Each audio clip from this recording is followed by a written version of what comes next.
Estatuaren bigarren errepublikaren urteurrenaren bueltan gauden honetan, Argantzunera etorri gara apirilaren 14 plazara. Gure konpromisoak berrestera, Trebiñuaren borrondatea erresperatuko dugunaren konpromisoa berrestera, eta Trebiñuko enklabearen existentzia anomalo honekin bukatu behar denaren konpromisoa berrestera. Izan ere, irekia dagoeneko lurraldetasunaren auzia estatu osoan eta Euskal Herriak baliatu behar du aukera hau bere nazioa aitortzan aurrera pauso bat egiteko.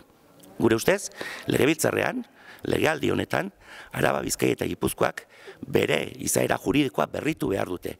21. mendera ekarri behar dute. Eta gure nazioa aitortzan aurrera pauso bat eman behar dugu.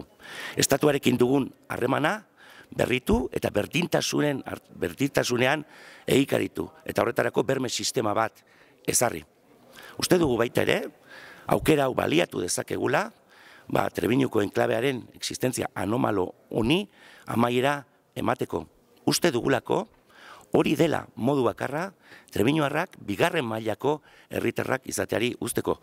Eta Euskal Herria Bilduk argi dauka, bai Trebiñu eta bai Argantzunek, bi udalerri hauek Arabako parte izan behar dutela inolako zalantzarik gabe. Gure ustez, amaitu da, protokoloen eta instituzioen arteko hitzarmenen aro hau.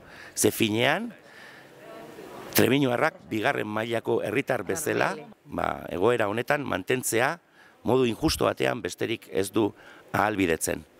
Beraz, aprobetxatu dezagun, lurralde aniztasunaren eta nazioa aitortzaren inguruan irekiden eztabaida hau, Trebiñuko egoera behin betirako konpontzeko. Horren alde egiteko konpromisoa hartzen du Euskal Herria Bilduk.